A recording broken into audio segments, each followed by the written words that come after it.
how do I help them avoid, being impacted by AI? Like, what is the advice that I need to give my kids? Pursue something that they're passionate about, because if you, whatever it is, whether that's art or music or, debate or computer science or robotic, whatever it is, find lots of ways to apply that passion.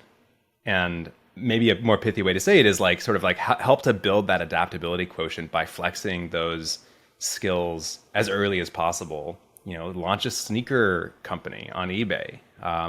Sure, create a YouTube podcast.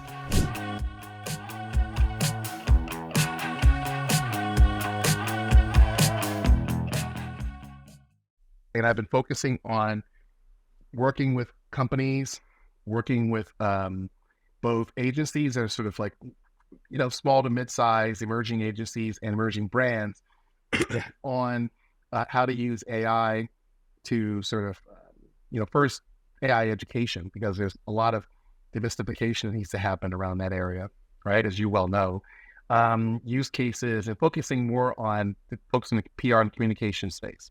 How can they use it in their daily lives? Because one of the things I found, even when I was on the AI task force at Edelman, was that, a lot of the AI conversation is way up here. Companies come in and they bring in these AI solutions that sort of work for CRM or work for HR or work for their enterprise systems, et cetera, but they don't really necessarily think about like, hey, what are the folks in the design department going to do? What are the folks who write press releases and holding statements? How are they going to use this? And, does Azure AI work for them? Things like that. So that's kind of really become a big area of emphasis, a big area of need. I've done a lot of speaking engagements along those lines, which lead to sort of, corporate workshops and things like that. And then I've also spent a good amount of time counseling individual executives as well as executives at corporations on how to make an impact through their thought leadership on social media in a way that sort of helps their business goals. Particularly there's a lot of interest around doing that in helping to generate leads, basically, and, more business development. So, AI education and workshops and sort of like, executive visibility have kind of kept me really busy over the past few months, or past several months, I should say. Yeah, you and me both. That's cool. So you've staked out. I mean, I think this is like the this is going to be the opportunity of probably the rest of our careers. Is organizations are going to live and die by how effectively they're able to, do the change management and implementation of AI tools, and yeah, I think most organizations are still a far cry from having figured that out. Certainly the case with schools. But when I talk to industry, it's, there's some example, right? Like the big tech companies are, I think the furthest ahead. But there's so much ground to cover, and the models don't really need to get that much better for the use cases to play out. But it comes down to like, do you have a workforce that kind of understands it? And that's, so anyways, I think there's a big opportunity for AI literacy for industry. It's not our space, but there's not many folks like you, for what it's worth. So I think you've kind of staked some solid ground in terms of like something where there's going to be a lot of demand and just not a ton of, there's going to be a lot of people that are going to say that they can help with AI, but people who really deeply understand it, they're few and far between, I think. Yeah, I think you're right. I hope you're right, and I think you're right. I'm betting that you're right. But I think that to your point, what I'm seeing in terms of the business landscape seems to suggest that same thing.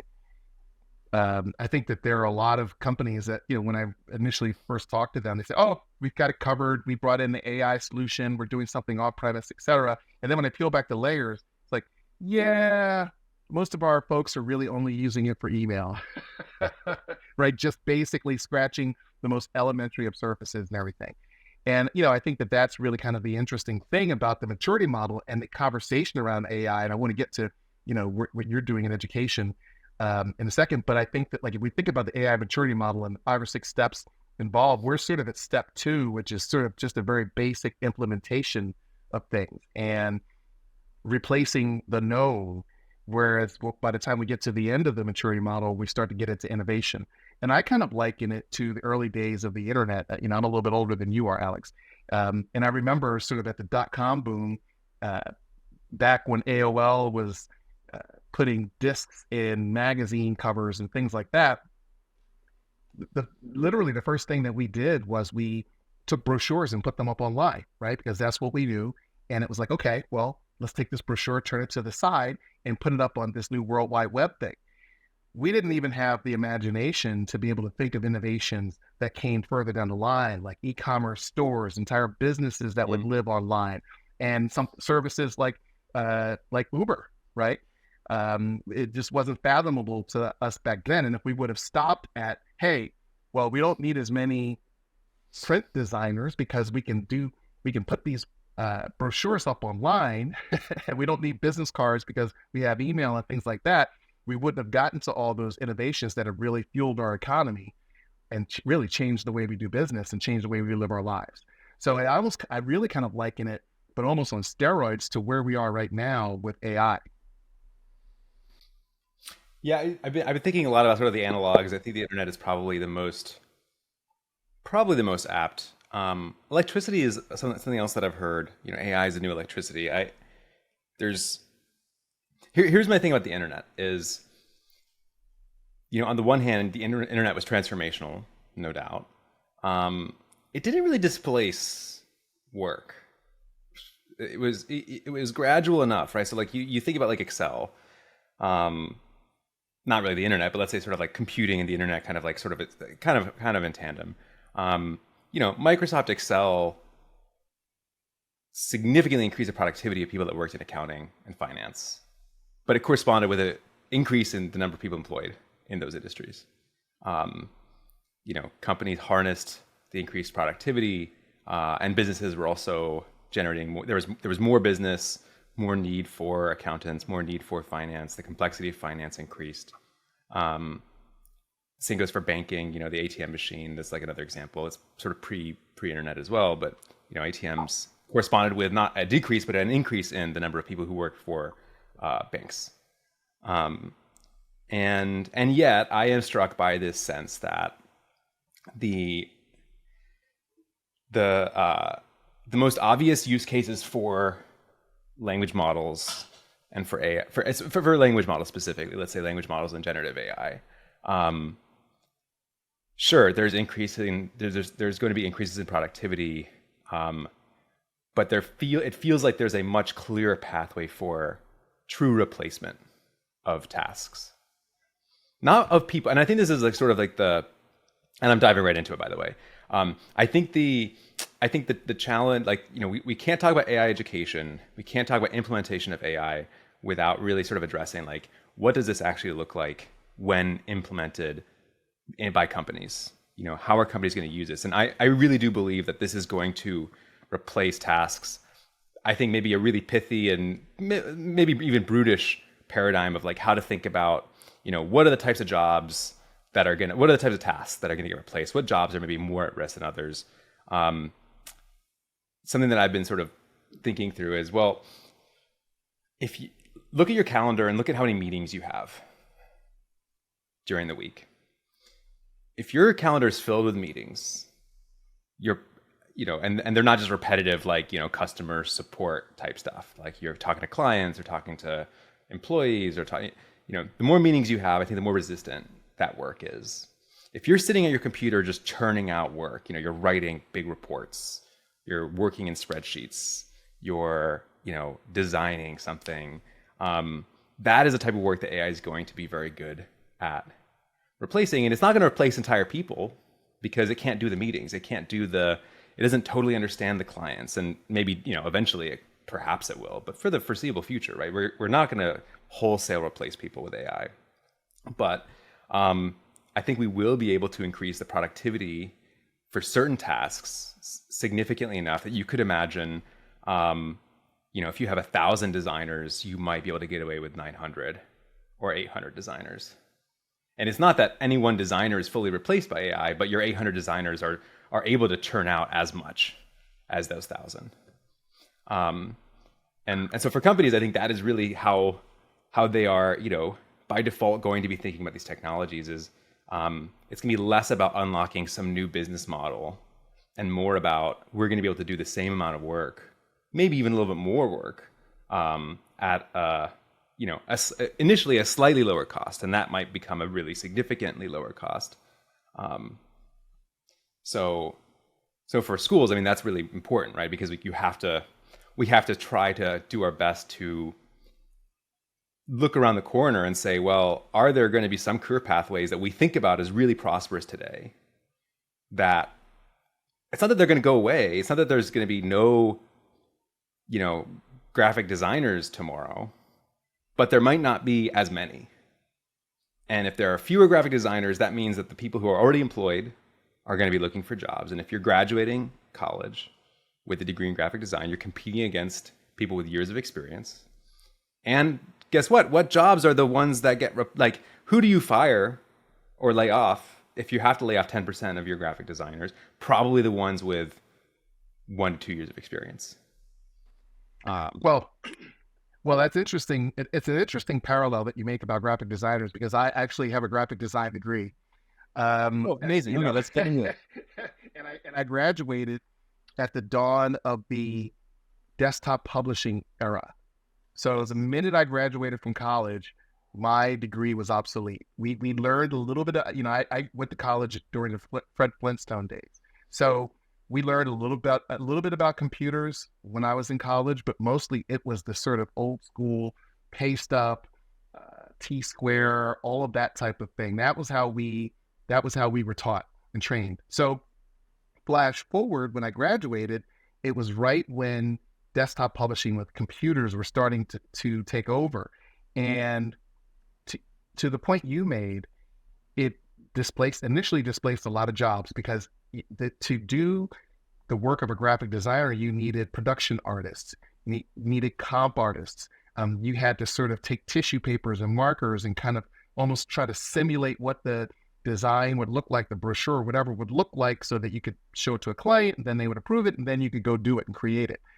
And there were printers and all these types of people. And in a 2-year span, right after I graduated from college, the entire industry was disrupted. Companies that didn't have any computers, all of a sudden, everyone had a computer, and all of those sort of people who were responsible and spent years and decades learning those intricate hand skills were replaced. Now, some of them were able to upskill and learn how to use the computer to do the same things that they did, but most of them weren't. I was fortunate because most of the people who were more mature in their career didn't know how to use the computer.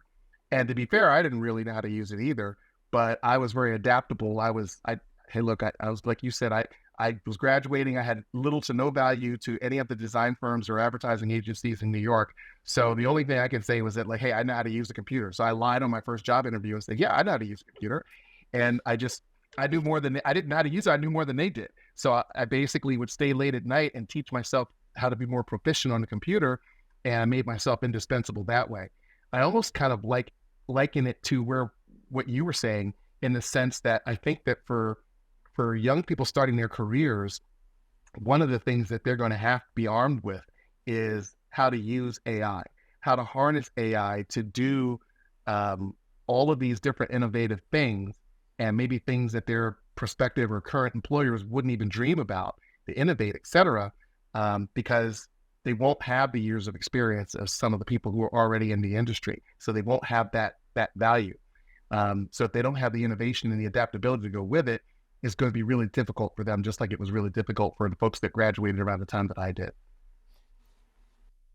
Yeah, so one thing that you said is really interesting, right? It's this is not the first time that there's been a huge paradigm shift in technology that has had maybe some very acute implications for certain careers. Graphic design is a great one. Photography is another one. Like when Photoshop came out and digital photography came out, there were a lot of photographers who were totally convinced this was going to be the end of, their, the era of like being able to work as a photographer. Obviously, that wasn't the case. And for you, to me, the common thread was this posture towards continued learning. Because you may not have been using sort of the cutting edge graphic design tools that we're familiar with today, but you were building these skills that allowed you, or sort of like gave you the muscles to kind of like take on something new, in this case, a computer, and just like dive into it. And you learned it faster than, other folks that were even at the companies that hired you, and that made you, indispensable. So I agree with that, and I agree with, yes, students are going to have to learn how to use AI. I think it's kind of like saying, though, kids are going to have to know how to use the internet, to go back to your analogy. Sure, yes, the internet's going to be important, like you're going to be using it, but it's probably going to be so ubiquitous that just knowing prompt engineering isn't going to necessarily by itself differentiate you. It's going to be like a little bit more complex. I think it's going to be actually this combination of being able to just learn new stuff. It might even not necessarily just be AI. It might be being able to learn new systems or new types of work that companies are doing. It's possible that AI replaces, there's the type of work that you're going to have to do at a design agency might be very client facing, and you might not have those skills right out of the gate. So maybe it's more learning about how do I plug into this sort of like client services type of role. So it's a sort of like that sort of a continued learning posture is probably the more I'm more comfortable with that type of abstraction. The other thing is so actually we're working with Trollbeck and Company, which is big design agency. They do design like brand identity for like Apple and Porsche and Spotify. They're super legit. Sesame Street. They're working on our logo, and I met with their chief creative officer, and we of course got to talking about AI, and I was like, wow, this is like front lines of this. The design industry to me is like sort of one of the first that's going to really be disrupted. And so I was like, tell me, like, how have these tools impacted the way that you hire, or the type of, are you hiring people specifically that have AI experience? And his name's Alex Molden, and Alex was like, no, we basically haven't changed our hiring strategy. We're still looking for people with a really strong, like, artistic vision and like design sense. And the only thing that's changed is the people that we hire spend less time on some of the more mundane aspects of, like motion graphics is a great example of where, AI is cutting down the time that you spend, just actually sort of like doing sort of like minute things in like video or, image editing. Because, I think the key to prompt engineering or just using AI in general is, this license to experiment, sort of like a familiarity with how the tools work, no doubt, but paired with domain expertise. And that's why when people say, oh, kids aren't going to need to know how to, aren't going to need to learn math, or don't need to learn how to write, or don't need to learn computer science because AI is going to be able to do all that work. I think AI is going to be able to do those things. But if you are going to be competitive, someone that has the domain expertise in writing is going to be a lot more powerful when paired with the language model than someone who doesn't, right? So I think that's why I'm not so compelled by like, oh, we're going to have to rethink education entirely. I think actually we're going to be perhaps even more back to basics than people expect. But then that tweak is like, how do you get kids to move away from this sense of like, I'm going to become a financial analyst, I'm going to go to business school, and then I'm set. Because you may not be set. You might go to business school, that'll be step one. But step two, step three, you're going to kind of have to figure that out, and it's going to require you to be nimble. And my concern is, and what we really are focused on in the education space is like, how do you actually start to build those types of engaging learning experiences in high school and middle school so that kids have some of those muscles when they graduate. And we're thinking a lot about like AI literacy probably means more than just like what is AI and how the tools work. It's like, how do you operate as how do you add value as a human in a system or an organization that's like integrating technology, super deeply. Yeah. No, I think that's exactly right. And in a lot of ways, I feel like, well, first of all, I feel like we've needed to disrupt education for quite some time, because I think that the way we do education in America is still very much based on sort of the old industrial age model, rote memorization and things like that. And I think that, to your point, some of the most important skills that we're going to need as we enter this sort of what people are calling fourth industrial revolution are things like creativity, things like critical thinking, empathy and emotional intelligence, adaptability, right? I've just recently started seeing AQ, the adaptability quotient or so, becoming more popular. Like to your point, you may come out of school, business school, undergrad, whatever, and start your career in one shape or form. But I think that anyone graduating now and in the future is going to have to expect that they're going to have numerous pivots in their career, and they're going to have to be adaptable. There are going to be other technological shifts, different types of shifts that are going to change the emphasis and change the nature of that work. And people are going to have to be much more nimble than in the past. Yeah, the AQ. I'm going to start using that. I think that's actually really that's a pithy way to kind of boil it down into this sort of like, what is this like sort of core skill? And you can think of adaptability applying in lots of ways. It's not, it's not about, and I think that's the thing. It's like we're moving away from like, okay, for example, I talked to a lot of superintendents and funders and, people who, and I'm talking about the importance of AI literacy. And sometimes people literally stop me in the middle of my, whatever I'm saying. And they'll be like, well, Alex, I have a 12-year-old, I have a 14-year-old, she wants to go to law school or he wants to go to business school. Like, how do I help them avoid, being impacted by AI? Like, what is the advice that I need to give my kids? And first of all, I don't know the answer. I think like anybody that purports to know what the jobs of the future are is, I think it's very hard to have a high confidence just given the velocity. And there's a lot of uncertainty, right? About like how fast some of these models are truly going to increase and whatever. But there's a lot of unknowns. And if you're 14, you have what, 7 to 8 years until your first job. So there's a lot of room for the technology to change.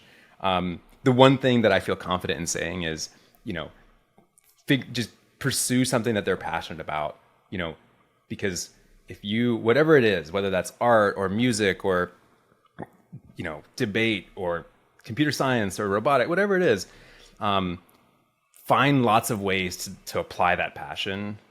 And maybe a more pithy way to say it is like sort of like help to build that adaptability quotient by flexing those skills as early as possible. Launch a sneaker company on eBay. Sure, create a YouTube podcast. And I think that's when we talk about, I think education has a lot of there's a lot of disrupting in education that needs to happen. But I think we try not to go into schools and use AI as as an opportunity to like, totally like, we're not trying to like throw everything off the desk and start totally from scratch, because the reality is that's going to be very hard to do. And even if in a perfect world we had the opportunity to totally redesign everything, it's not going to happen. So, I think we're really thinking about, maybe long term we're going to have to like really dramatically evolve education. In the short term, in the next, let's say 10 years, it's going to be more incremental. But I think that there's a lot of low hanging fruit that we can really hone in on. And to me, that's like project-based learning, critical thinking, problem solving, communication, computational thinking. Some people say the 4 C's, it's 21st century skills. I mean, these are not new. This is not novel. And like, that's, I think, hopefully reassuring to educators is that this is going to change things, but it's not totally unfamiliar. It's just created more urgency behind some of this stuff that, before I think we talked about 21st century skills as if it was this like distant sort of future state, like hopefully one day we get to that place where kids are ready for the future. And, future's here now. And that's mostly scary, a little exciting. I think like we did a survey of educators and, we found a roughly even split. Educators are about 50-50 concerned and excited. And I think that's basically, I think educators are kind of on the ball there. I think there's like there's a lot of reasons to be excited. There's a lot of reasons to be worried. And, I think having those sort of hand in hand is really important. Will AI be able to imagine something that we didn't know we needed, right? Like we didn't know we needed an iPhone until we saw the iPhone. We didn't know that we needed, you may not know you needed a luxury item until you see it, right? Or a luxury car until you drive it.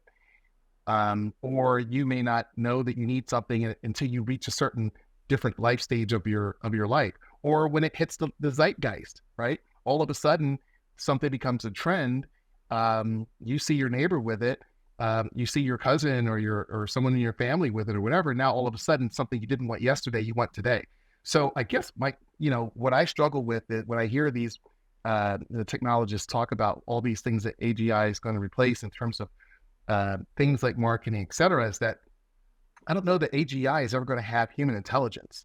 And I don't know that it's ever going to be able to understand human belief systems, desires, the conflicted nature of what we say versus what we want, and then the shifting nature of what we want over time based on different things that we believe about ourselves, right? It's almost kind of like when Gemini got horribly wrong those historical depictions of Vikings and Nazis, et cetera, because it just can't fathom human belief systems. So I guess perhaps AGI is going to be able to understand all of that in a way that humans do. I have my doubts about it. I think that the people who know how to navigate AGI will probably become the Steve Jobses and the brilliant marketers of the future. But I could be wrong. That it could be that they're going to completely take over. We're all going to be standing out with tin cups in our hands. Yeah, I mean, look, there's lots of reasons to be skeptical about AGI. The timeline, when polled experts have, when you ask experts in AI how long until we achieve AGI, they used to say like 50 years, then it was 30, then it was like 20, then 15, and I think now it's like 7 years away. But who knows? I don't have a time frame to put on it. We probably need some more big technology paradigm, step changes. The transformer architecture is like one example of that kind of unlocked where we are today. There's, probably a lot more compute. I wouldn't bet against it. I mean, I wouldn't bet against it in our lifetimes. I think it seems very probable that we'll get to something there. And what I would really push, and maybe this is for you, because I know we're at time, but I don't know about 95% of marketing, but I would posit that the vast majority of marketing is not this these epiphanies of like genius. It's like, yeah, I'm trying to sell a SaaS customer support tool and we're doing programmatic buys to specific customer segments. And sure, is there like some je ne sais quoi of human ingenuity that could get you like slightly better click rates? Maybe. But, are you going to pay 500% more for that? If you're doing programmatic buys, maybe not. If you're a pizza company, I mean, like, will the Apples of the world hand off their marketing purely to AI? Probably not. So, whether that's only 5% of marketers, maybe it's 10%. But, I think it's plausible that if we have AGI, that it probably would be able to do, it would replace enough jobs that there would be sort of a level of displacement that would force us to rethink sort of like this, this economic model that we have. I don't spend too much time focusing on it because it is such an unknown. It's like, trying to plan for an asteroid hitting the Earth, and I think it might be a waste of time to be hoarding food and building bunkers because it might never hit. We might never get hit by an asteroid, so I think it's something to be mindful of. To like some people do need to be thinking about it, but I think for most people, keep your eye on the ball, which is a little bit more like tangible, which is like, there's a lot of room for like significant disruption from AI, even if we don't achieve AGI. Even if the technology froze today and all we had was GPT-4 or Claude Opus, that's enough to like, when implemented effectively, that's enough to really change and disrupt and enhance a lot of different knowledge work. And who better to have that conversation with than high school students that are literally figuring out, what their next path is. And that's why AIEDU has been so focused on how do we get AI literacy to every single student? How do we focus on those kids who would otherwise be at the back of the line for these conversations? And yeah, but I'm really, it's been super cool to kind of to hear how someone on this side of industry is thinking about this. And I see so many parallels that it gives me confidence that, we're, we're on the right track in terms of like, sort of like our mental models seem to be mostly aligned. And hopefully more folks just start engaging in the conversation and sort of just like trying to wrap their own heads around it, because we need as many people really thinking and trying to tackle this really big challenge, opportunity, however you see it. Yes. Well, and you are absolutely definitely on the right path, and I think you're doing great work. I had you, and I'll put the website and everything in the show notes for this, and also folks can get more information about exactly what you're up to and everything. But thank you so much. I could go on like this for hours, but I know you've got something to get to, and I've got to get something in about half an hour. But thank you for the time, and thank you for all this amazing insight that you've given. I couldn't say thank you enough. Chris, it's great to see you again. Thank you for having me.